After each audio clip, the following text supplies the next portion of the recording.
and welcome to a new episode of the First Kiss podcast.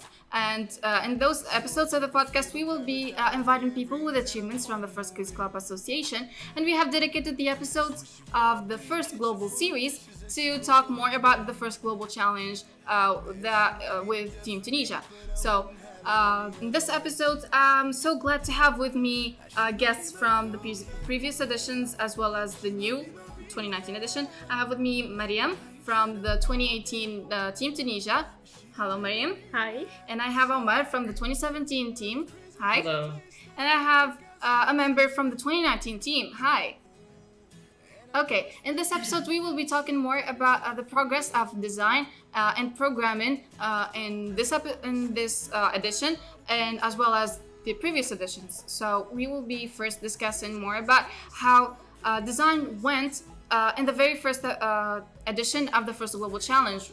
It is definitely a new experience, and I think that there was a steep learning curve that the team had to go through. So Omar, can you please tell us more about the experience in the 2017 edition? Yeah, of course. Our story started 2 years ago when we received the Rev Robotics kit. That was the beginning of our story with robotics and working on building and engineering.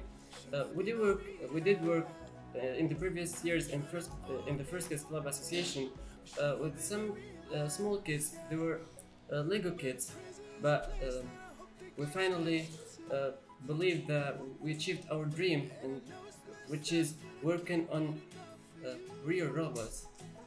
That was fantastic, and we had a lot of energy to discover and start this new adventure with new kits. Yeah, I believe it was a challenging transition for your team since they haven't been working on any big robotics kits. So did you first struggle with designing, or was it did you receive assistance? How did it went?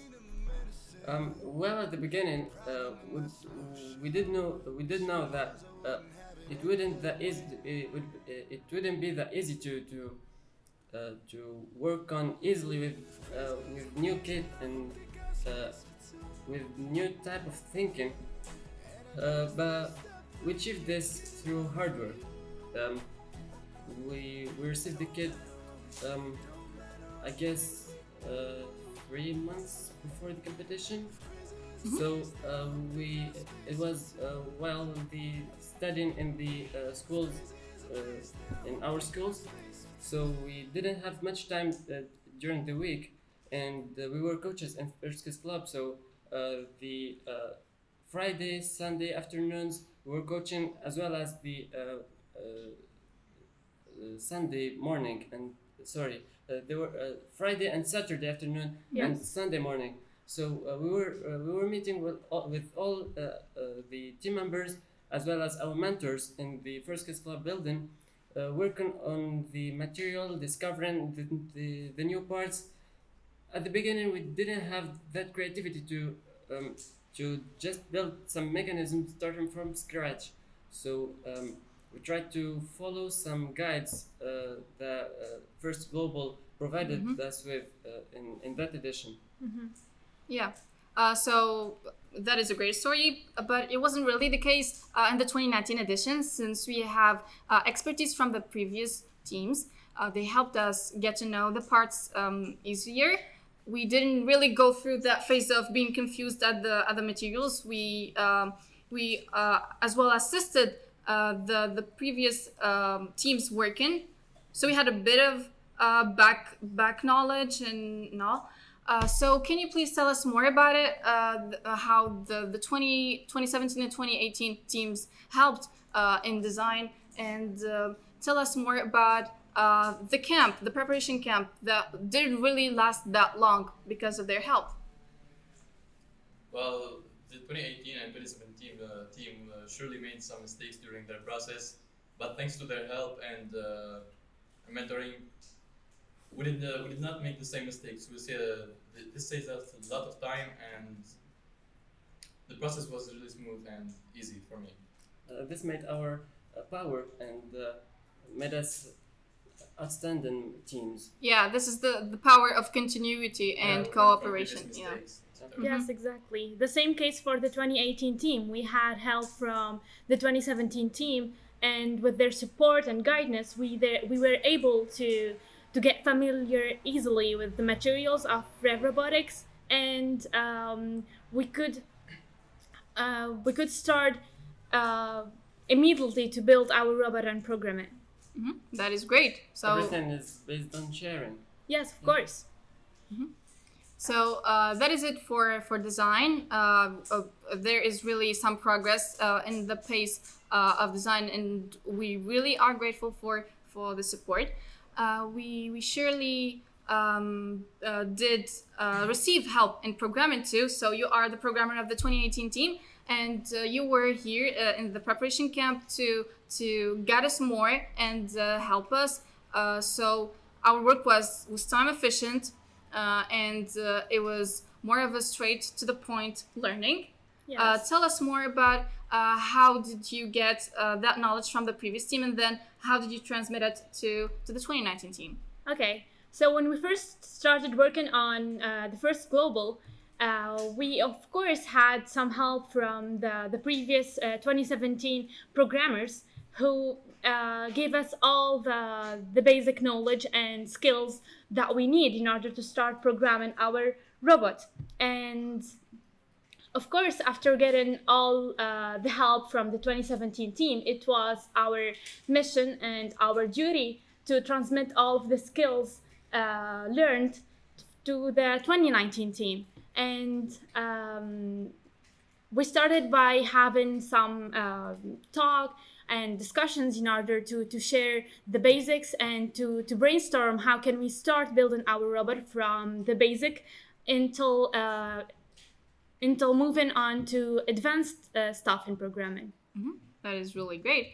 So in programming, there is work done that requires creativity as well as in design, because in programming you really have to make out the most of your program to make it optimized for the drivers. So if I were a driver and I have a controller full of buttons that all do different things, there is room for mistakes and there is room for confusion and being stressed in the conditions of being in an international challenge, and there is this pressure on you to really score the most of the maximum amount of points.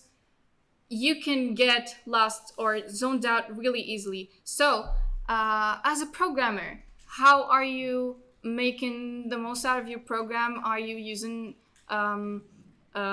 any techniques to help the drivers? Are you communicating with them? Yes, well, Omar Java was really easy. I mean, all you had to do was program some motors, set some values for your velocities, etc. We tried to use less buttons. I mean, Yeah. we tried to not use too many buttons, etc. But the only key to succeed in and winning a match is just driving, through driving. I mean, there's only so much you could do through programming. All you have to do is program the motors, and then through practice, the drivers will get used to the controller and the buttons, etc. So I think you noticed that as a driver, or I think you were a backup driver. Yeah, I was just like the timekeeper and strategy giver to the two drivers of the team. I was in the field with our first and second driver. They were concentrating just on the joysticks and on the robot, and so they weren't able because there are So focused. so much pressure at the time, especially that was our first experience in global challenges. I was behind them with another teammate. Our mission was to guide them and try to cooperate with the other drivers from the other teams to make all the robots from our alliance work together. Because I guess the key in there isn't only having an efficient robot and trying to make out the best from your driving and your robot. I guess cooperating has a great importance in Yeah. there. Also, assisted driving plays a big part in our success. I mean, using sensors to guide the driver and using telemetry to print out data in our tablets, it would help the drivers a lot. Yeah, we'll very get to helpful. that. We'll get to that later. So you were with your teammates while they were driving. How do you notice their mood? How are they reacting? Are they listening to you? Can they really answer you? And how were they working? Are the buttons really confusing? Well, in yeah. It depends on the situation at that time, and it depends on the match itself, how the match was going. So if we're losing and running out of score, and the other lines were scoring much, our drivers would become more stressed. They did not really listen to us. Even after the match, we asked them, why weren't you listening to our tips? They said that we weren't talking even. So they were really concentrating on the joystick itself and on the game. I guess that's hard. I didn't try to drive in the alliance, but seems like a hard. Stressful Yeah, yeah. experience. Yes. Yeah. It's hard Actually- to keep up with the human players and your Yeah, mentors, especially. etc. Yeah, actually, I can relate to this because last year I was the first programmer and the second driver as well. I can say that it's a very stressful task because you need to stay focused to manipulate your robot well and to as I said, to manipulate your robot well and to focus on gaining more points during your match. But of course, the help of the team captain who was providing us with the strategies, who were cooperating with the other teams, was so helpful for us. And the most important for the drivers, they need to be focused a lot with their joysticks and at the same time try to stay calm and to listen to the advice of their team captain. So this is really important to keep the job easy for the drivers, and because they have a really hard moment when they are on Yes. field, all the cameras and all the pressure and the expectations. So there is something that programmers can do to help them, which is using assisted driving. And you were talking about that. Can you please continue? Well, one way we could use assisted driving is through sensors. For example, we could use distance sensors to calculate the distance between our robot and barriers, for example. We could use new technologies provided by First Global Challenge this year to help us to help our robot align with the target for scoring, etc. That is great. So this is the first part of our episode, and we will be joining soon. Hello and welcome to the second part of our episode. And while we were talking, we talked about having people from different workshops cooperating with each other and knowing more about the other workshops so they can have a better understanding of how the process of the robot making is, so they can orient their working to their fellows. And so can you please explain more about that? Well, what you wanted to say is that I guess the team members, for example, a team member that is a programmer in the team didn't only stick to the programming task. So Yes. the programmer tried at least to build some mechanisms, or at least have a small idea about the material and how mechanisms go. So that in during the programming we get a clear idea of the how motors will function and the steps and the algorithms the algorithms that will work with. This was the case for um, the builders, because they had at least an idea about how programming did work. So when building the mechanisms, we were able to know if that motor can handle that pressure or that stress, calculating some torques, and even working on values from telemetry, the values and the variables shown in the tablet as outputs, the given from the electronic parts from the robot. Yeah, as a programmer, I know that I have to keep up with what's going on in our robot, all the mechanisms, etc. So I could know what values to set for velocity or when to set a brake mode for motors. All that kind of stuff matters a lot, and it would help the drivers significantly. Yeah, that was the point of cooperation between team members and communication. Also, discussing the problems and trying to solve the problem from all perspectives did really help, I guess. Do you agree? Yes, of course. For sure that the programming and the building are related to each other in a way or another. So we cannot build a robot without having an idea about how to program it.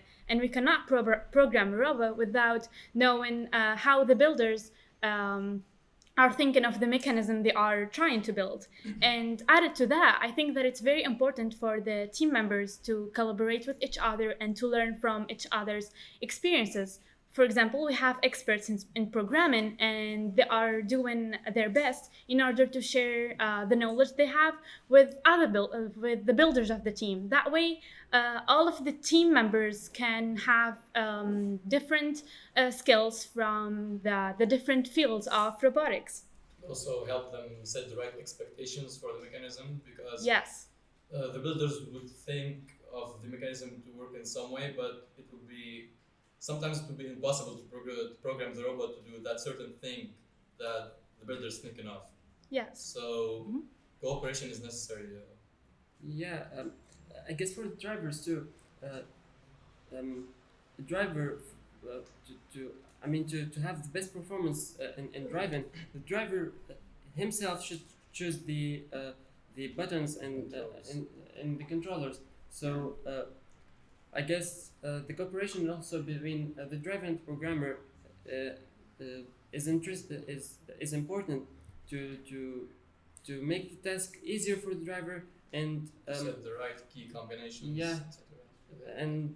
and it would be better if the driver is a programmer, so he or she can understand the combinations. Actually, as I said. both of two of our drivers in our team are programmers. It's me and the team captain Yusuf. Mhm. Both of us are drivers and programmers at the same time. So it makes our task a lot easier, to be honest. Yes. Yeah. Because it's even easier for you to set the right buttons in your joystick the way it feels more comfortable for you to drive. Exactly. Yeah. So communication is really important, and it makes work easier, and it makes the experience of drivers, programmers, and builders easier by knowing that their way of thinking is oriented to the right direction and is possible to make. So cooperation with different workshops is important, and a workshop that is really close to the, or really directly connected to the building is 3D design. So I think you were involved in the 3D design workshop in the 2018 edition. Yes. Yes, Yeah. well, I wasn't one of the 3D designers of the team, but last year, 3D design workshops were a very important part of our preparation camp. We had a team of more than 5 members who were working on 3D design. We had coaches from the First Kiss Club, mentees who learned how to design in 3D during their their year as a mentee in our as a mentee in our in club also, and they all work together in order to build the field in 3D as a first step. Then they moved on to design our robot in 3D also. And after finishing all of that, they tried to combine both of the field and the robot and they tried to create a video that showcased all the possible movements of the robot on the field, how our robot can collect solar panels and move them to the solar station or power station, etc. So they did a great job last year in 3D, and as I said, it was a very important part of our preparation camp. Yeah, really. So we can totally relate in our 3D design workshops. So we had volunteers helping us in the process of making the robot in 3D and putting it in the field and doing animations. So tell us more about the progress of the 3D design workshop. Actually, the 3D design process was a bit different from the 2018 process. I believe that the 2018 team spent a lot of time designing the field using the 3D design software, but this year it was a bit different as the playing field was already provided by First Global Team. So I guess most of the time was spent designing the robot itself instead of other parts of the field or game objects, etc. We have both two designers working on our robot, our 3D design team member, Karim, and another volunteer, Kais Adar. Yeah. We had other mentees that studied 3D design this year, and they try to help and to practice and develop their skills too. Yeah, we're giving them also insight on how the way they should design their first global robots in the next edition. Who knows? Yeah, of course. You said that the task was different in this year compared to the 2018 edition. They did. They had half of the task done. How exactly was it done? Not half of the task. Most of it? No. I mean, it's true that they had the field ready, but I guess the most challenging part for the 3D designers is to keep updated with the mechanisms done in the robot. The builders won't spend much time building the robot. The most of the time spent is while thinking and sketching. But when it comes to just building, especially through the experience we got from competitions, the building process won't take that much time. But when it comes to transmitting the mechanism or the part in 3D, I guess it's challenging and it takes the worst thing that could much happen time. is sometimes, a lot of times, we replace most of our mechanisms. So by the time our 3D designer is already done building that mechanism in Fusion 360, it would have been replaced already, so we'd have to do the new thing all over again, and it's kind of hard to keep up, to be honest. Yeah, especially our 3D designers aren't working on simple joints while making the robot. They're trying to design the robot on the software as if it's really working. So they're making the right joints and the right movements while assembling the parts of the robot on the software. So really 3D design needs patience, as you mentioned, because sometimes it's really stressful to see all of your work being or completely replaced. So you have to start all over, and that's why 3D designers need patience, and they need to be understanding of why the changes are happening, that that their work is really appreciated, even if some parts aren't really shown there because of the set distractions. Okay, thank you today for being my guest. This conversation was really interesting. Thank you for joining, and thank you for watching us in our podcast this episode. You'll find all of our social media linked below. Make sure to check them out, and see you in next episodes. Goodbye. Goodbye. Woo woo!